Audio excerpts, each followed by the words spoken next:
Hey guys, Dave LaRochelle here. Had some requests on my channel to show some examples of my processing, and we're going to do that today here with a one image that you see on the screen here. Of a lovely young model I just photographed recently. Anyway, I start out in Lightroom. Import the raw files into Lightroom. See my catalog down below there. And we're bringing up this one image fairly close up, headshot, and in the Lightroom, and you can see here I'm doing some minor adjustments. I usually bring it in, I'll do some highlights, shadow work, adjust my whites and blacks, and bringing it up here, as you can see. I learned this. I learned how to use Lightroom from Anthony Morganti online. Coming from film over to digital, I'm pretty much kind of, I guess, self-taught or internet taught, YouTube taught. Anyway, as you're watching my adjustments here, this is just how I do it. Make some minor adjustments here, kind of look at the color balance a little bit, and then I go over into Photoshop, do my skin treatments. It's loading here. There we go. Let it come up a minute. And usually in Photoshop, we'll do what's called frequency separation, just for the skin treatments. But first, what I'll do is, if you look at her skin here, she's got great skin, nice young model, but she's got some areas that have a lot of texture. So I'll grab the healing brush and with content aware, using my Wacom tablet and pen, and I'll just go through and I'll take out some of the larger areas of texture. And the reason I do that is frequency separation, which I learned about from a YouTube video on Flern. Aaron Nace, thank you. It's a great tool. Takes some practice to get used to doing it, but what I'll do is I'll go through and knock all this out, because frequency separation creates kind of like a high pass filter, so it pulls all the texture off of the skin into a separate layer. So when you get done doing your softening, it adds all that back in, which in this case I don't want to add all that larger texture areas back in, so I'm going to go through here and just do some preliminary cleanup, and we'll go back in and do some after I get done with the frequency separation as well. I'm just going through here, hitting some areas.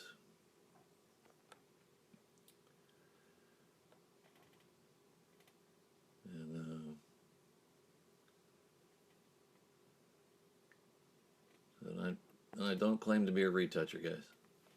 So, just something I learned, kind of practiced, and have done quite a few images. I normally do my images this way, anything that has skin. And seems to turn out okay. I'm happy with it in most cases. Funny side story as you're watching me here. This was the first session I've done with this model, and she had made the comment to me, kind of offset while we were getting set up, how she doesn't like retouching. And I asked her why, and she goes, "Well, seems like a lot of photographers do too much." And it is easy to get carried away. as you go through retouching. Not sure who said it, but I saw some advice online is do your retouch. Excuse me, my voice is going today. Do your retouching and then walk away from the image for a while and come back and look at it again and see if it still is to your satisfaction. So, again, working in layers. Right now, I'm just working on the background layer. A lot of people are right now are probably going, "Dude, you didn't make a backup copy of your layer," which is fine. This kind of thing, I try to keep my file sizes as small as possible. You'll see me go through and flatten the image out as I work. Trying to keep my file sizes small so I don't choke up my hard drive too badly on my Mac. But once you come back and look at your image, if it's overdone, there's some opacity sliders, and I'll usually take them back down. You'll see me do this in a minute here, but I'll take it back down to about 70% or so, because it could be looking too strong or too much.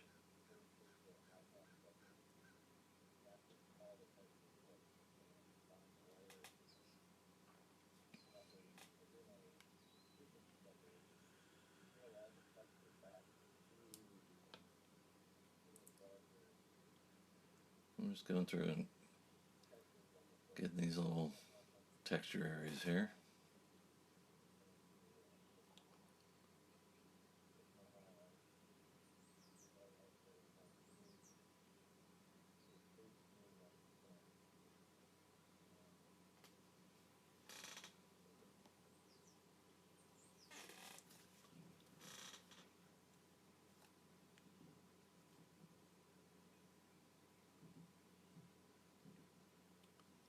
I'll soften up little lines here and there too as I go. You just want to, especially with this spot tool, spot healing brush, you want to just kind of take it as it's titled, spot. So just little areas. If you try to hit big areas, usually will kind of take all texture away and just kind of give you a flattened out area. The color will kind of match the surroundings, but the texture will just disappear on you.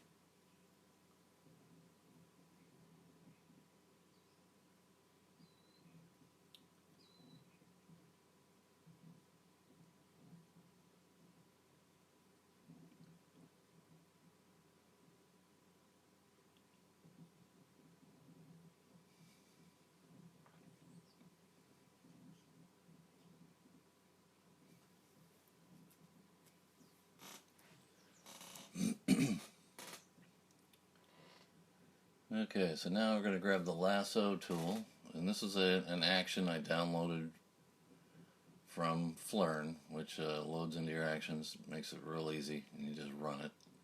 It automatically creates the layers for you. Brings up Gaussian blur. It's a great little tool. I'll bring that down. Make sure you're on the LF layer. That's the layer you're going to soften. Find an area that's got some texture or color differences, tonal differences in the skin, and you just bring it down until you see those areas just start to blend all together. This is setting up, each image is going to be different too, so you can't just dial in the same number for each image. Each image is going to be a little different. You open up this folder, make sure you're working on the LF layer.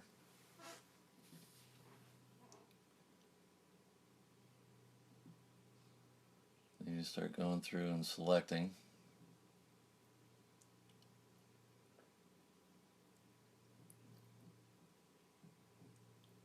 Bring up your Gaussian, and you run Gaussian blur.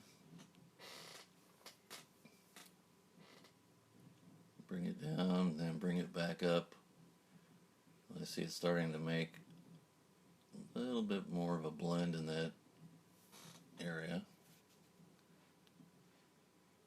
There you go. Click OK. Make more selections, and just small little selections here.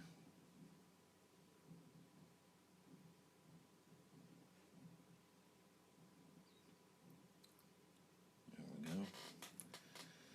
go. And each selection a lot of times will be a little bit different. So, I mean, there's some areas that you can hit and it looks okay, so I'll just say okay. And then on my, just to tell you how much I use frequency separation, I have the pen on my Wacom tablet, a shortcut connected to the little toggle switch on the pen, so I hit it and it runs Gaussian blur. Just makes it real quick. You can get in there and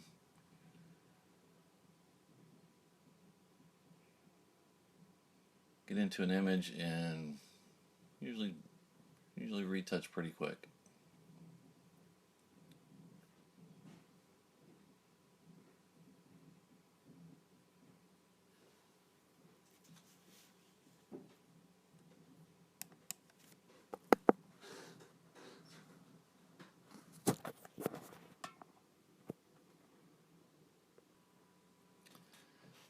Alright, I'm getting around the chin here. One thing you want to do, I highly recommend going to Flern.com and checking out his frequency separation tutorial. Very good. But one of the things you want to avoid is lips, eyes, hair. You want to kind of stay out of those areas and just stay in skin. He talks you through it, but this video is just kind of a quick view on what I do. We'll show you the before and after when we're done here as well. So, great little tool, frequency separation. We'll see here. In some areas we're still keeping more texture than I like, so I'll show you a little tip as we get towards the end here, after I finish doing this selecting section with the lasso tool and the Gaussian blur. Like I mentioned earlier, stepping away from your image for a little bit and then coming back and seeing if you still are happy with it.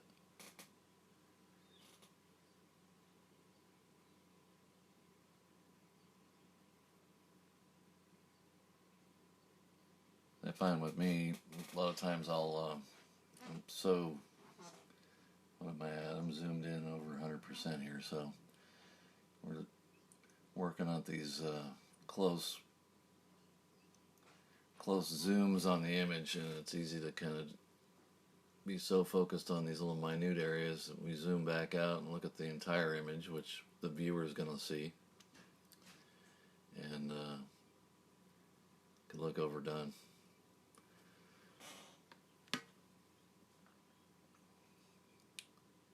And again, guys, I'm not a retoucher, so try to take it easy on the comments. I'm sure I'm doing things that aren't what everybody does, but it seems to work for me, and people seem to be happy with it. So,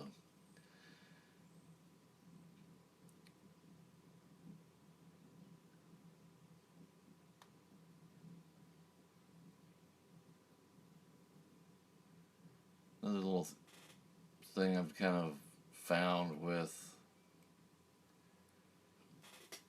frequency separation. It helps. You can almost use it as a, especially in skin tones. Between highlight and shadow, a lot of times there'll be rough transition lines. It can help you almost like dodge and burn by blending some of those areas together. Like right here, I'm going to hit this nose and watch the line kind of soften up right there. There you go, in that shadow. This kind of gives everything a nice smooth blend to it.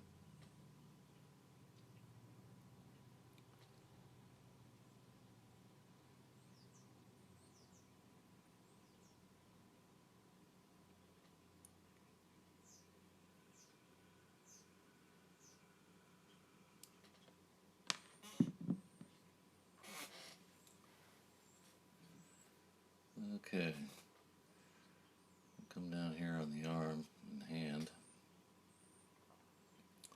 On hands, usually, see, that's too much, so I usually bring it way down. Bring that slider way down. There's a lot of details in the back of somebody's hand. All the bones and veins. If you completely flatten it out, it's not going to look right. So the more skin showing, the more work it's going to take. So any like swimwear, lingerie type work increases my time retouching. And here you can see a little bit of discoloration or blotchiness in the skin, which is not uncommon, especially in legs. But it's a great tool to blend all that together. So if you have differing tones, just kind of smooths out all that, all the color tones in the skin as well.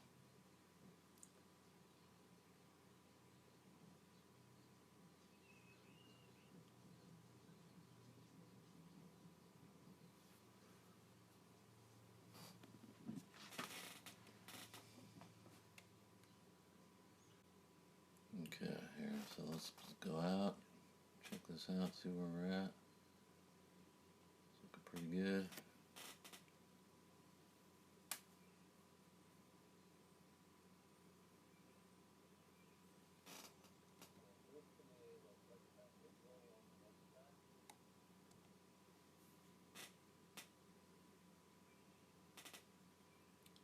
Alright, so let's bring, this is what I was talking about, bringing some of the texture back into the face, or it looks like it's too much. And then another little trick, just leaving some texture back in there. So I'll go to the texture layer and just slide that down a little bit so it just kind of softens that texture up. Again, it's according to taste, so just get it to where you like it. Looking pretty good here. Then what I'll do is, over here is the Nick software that I use from Google.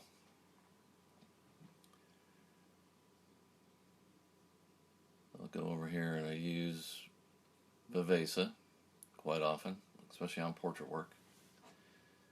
It's a great tool for enhancing eyes. I discovered it online, doing some searches. Found that some really good videos online of their tutorials. Found a lady doing eye enhancement using this tool. So bring this control point in. Adjust the circle to around the area you want to adjust, and it has some sliders built into that right there. So first one is brightness. I usually bring that up just a little bit, just give the eyes a little more punch.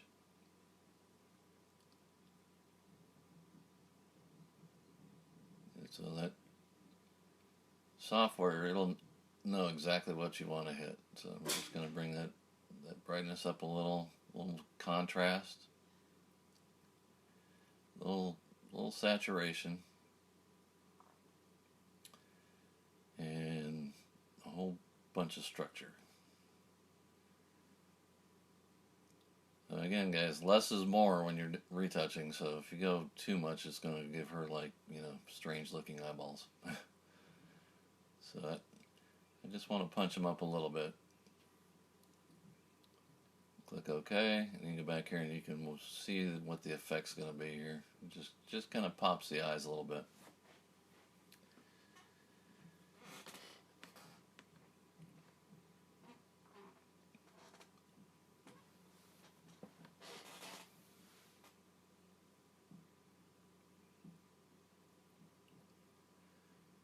I'll go back in here and I'll adjust a little bit. After I get done doing that, I'll do some cleanup.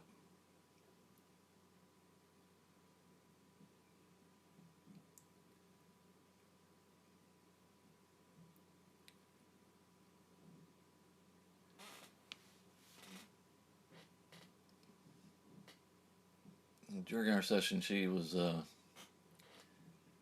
kept putting drops in her eyes. I think I don't know if it was too dry in the studio for her or what, but she's got some bit pronounced red veins in the eyes. So I'm just going to go through here with that healing brush. Just going to soften them down a little bit.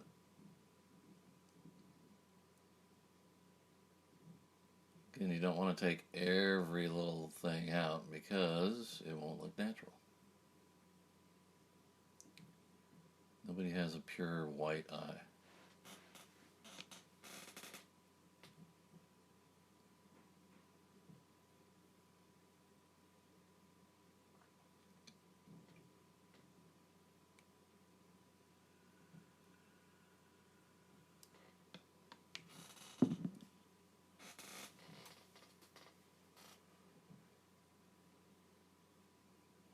Let's look around here. Some little areas we're just going to go in and hit. And again, it's just spot, using it as like a spot tool, like it says, spot healing brush. So just a small brush and just go through those areas and just kind of knock them down a little bit. Little pores and things here.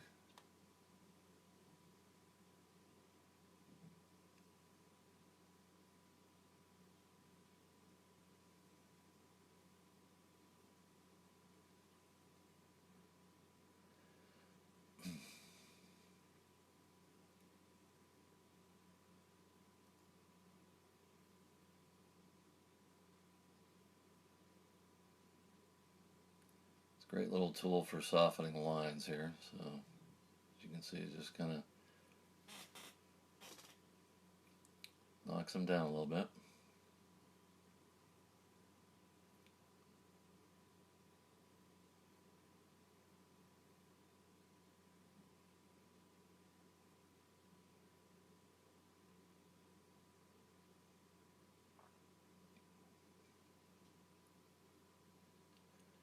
A lot of times with women and models, if you come into the eyes here too, you'll see these little dark flecks of makeup. It's like mascara, I think, is when they're applying it before it dries or something, it'll splatter and you'll get these little dark areas on the skin. She did a pretty good job on her makeup here.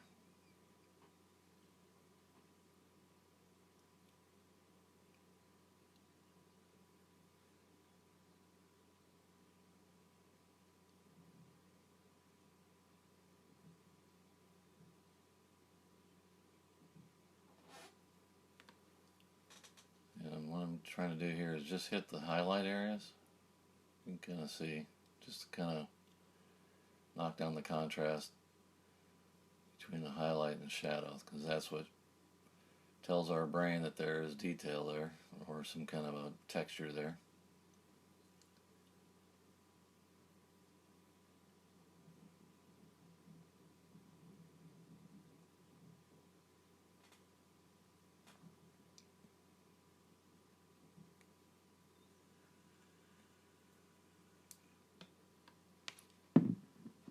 After I get done with that, then I usually will go and look and see if there's any major stray hairs hanging out or something that I don't like, that's not adding to the image.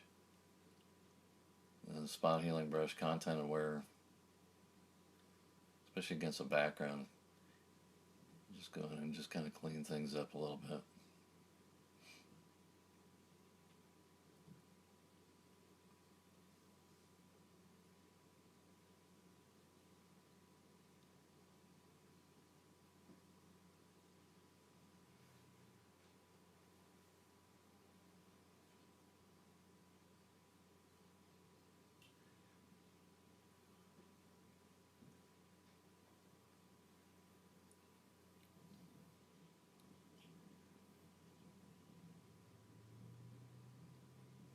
There we go. And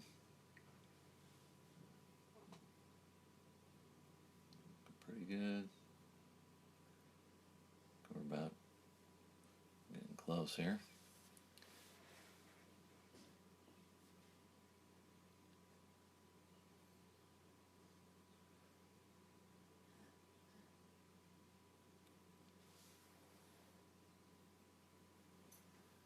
What I'll do is I'll come over here now and I'll flatten this image down.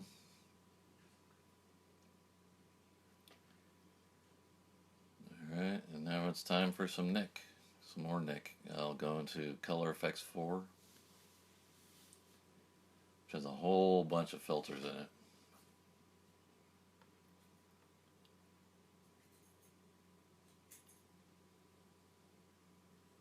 I don't think I've used even half of these, but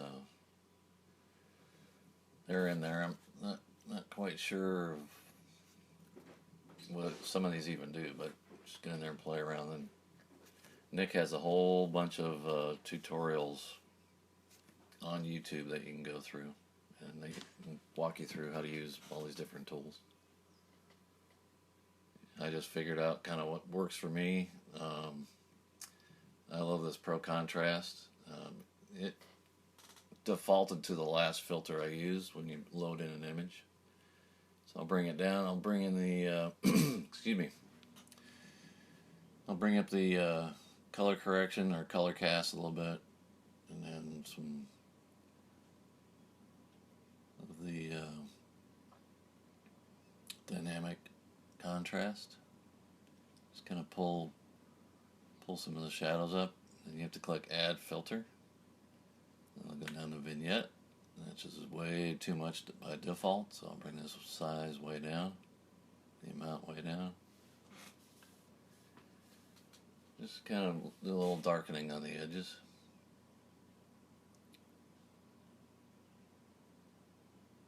And we're done. With Nick anyway. So then from here, again, you got this slider tool over there, so if it's too much or too little, I'll flatten the image down.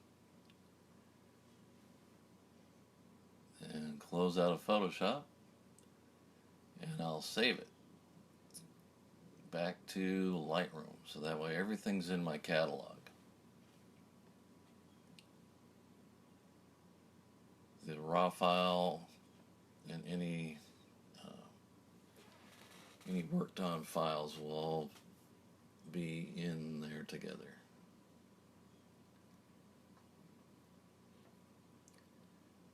From here, sometimes I'll make I'll go back and maybe make some contrast adjustments, color balance, just before I do output.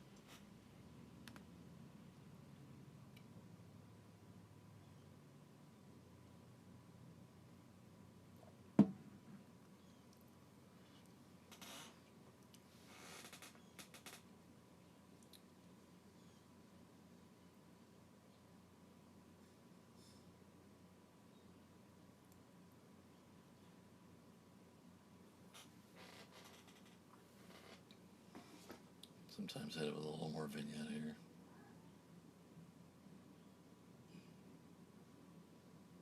It's all according to taste.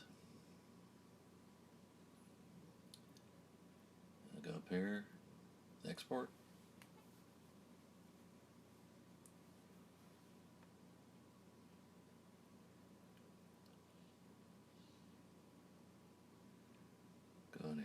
my watermark. And export.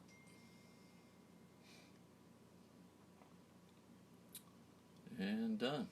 Alright guys, thanks for watching.